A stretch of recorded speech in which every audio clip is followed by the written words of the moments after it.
In August 2018, one company crossed a line no business had ever crossed before. $1 trillion. Not a country, not a market, a single corporation. But here's the real question. How did a company that was days away from bankruptcy in the 1990s become the most valuable business on earth? This is not a story about luck. It's a story about survival, timing, and control. Apple was founded in 1976 by Steve Jobs, Steve Wozniak, and Ronald Wayne.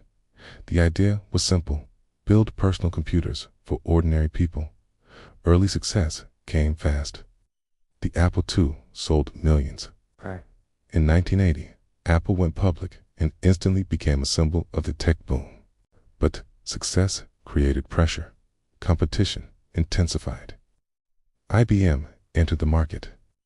Microsoft supplied software to nearly everyone. Inside Apple, leadership fractured. In 1985, Steve Jobs was forced out of the company he helped create. Without Jobs, Apple lost focus. Throughout the late 1980s and early 1990s, the company released too many products, too many versions, no clear direction. By 1996, Apple was losing more than $1 billion per year. Its market share collapsed. Analysts openly questioned whether Apple would survive. The company was weeks away from running out of cash.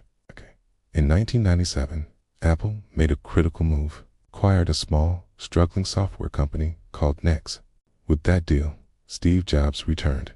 His first move was not innovation, it was elimination. Jobs cut most of Apple's product line. Dozens of models disappeared. The company went from chaos to focus almost overnight. In 1998, Apple released the iMac. Simple, distinctive, easy to use. It wasn't just a computer. It was a signal.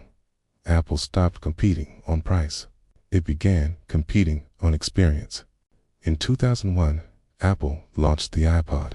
MP3 players already existed, but Apple controlled the entire system, the device, the software, and soon the music store. The iTunes store changed how music was bought and sold. Margins were thin. Volume was massive. More importantly, users were locked into Apple's ecosystem. By the mid-2000s, Apple saw a new threat. Mobile phones were improving rapidly. If phones replaced music players, the iPod would become irrelevant. In 2007, Apple introduced the iPhone. It wasn't the first smartphone, but it was the first phone built entirely around software.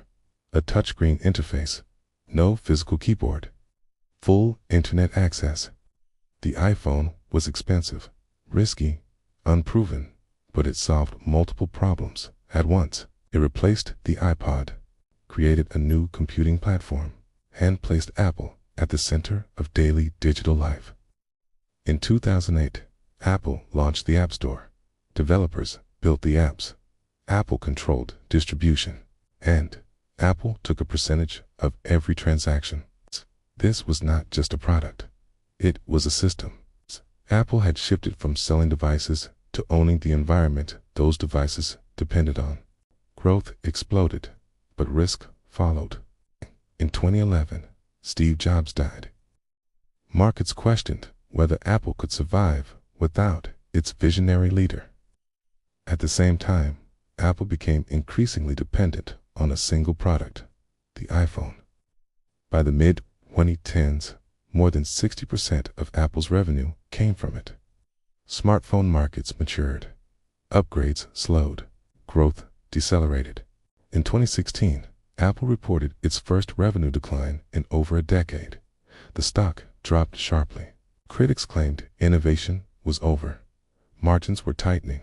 Competition intensified. Apple responded with another strategic shift. Instead of relying solely on new hardware, it monetized what it already had. Its users, services expanded. Subscriptions, cloud storage, music, payments. Apple turned hundreds of millions of active devices into recurring revenue streams. The model stabilized growth. Margins improved. In August 2018, Apple became the first publicly traded company to reach a $1 trillion market value. By 2020, it crossed 2 trillion. In 2022, it briefly touched 3 trillion. Apple was no longer just a technology company. It was a financial giant. Its cash reserves rivaled national economies. Its supply chain shaped global manufacturing. Its decisions moved entire markets. Shareholders benefited. Early investors were rewarded. The ecosystem grew stronger. Competitors struggled to match the scale. Suppliers faced shrinking leverage. Entire industries were reshaped. Apple did not win by being first. It won by controlling systems, hardware, software, distribution, payments. Once users entered, leaving became costly. Apple's rise was not about a single invention. It was about discipline, timing, and structural control. A company that nearly collapsed learned how to turn design into power and power into profit. In modern markets, dominance doesn't come from selling more products. It comes from owning the environment where decisions are made. And once that control is built, the numbers can reach 1 trillion.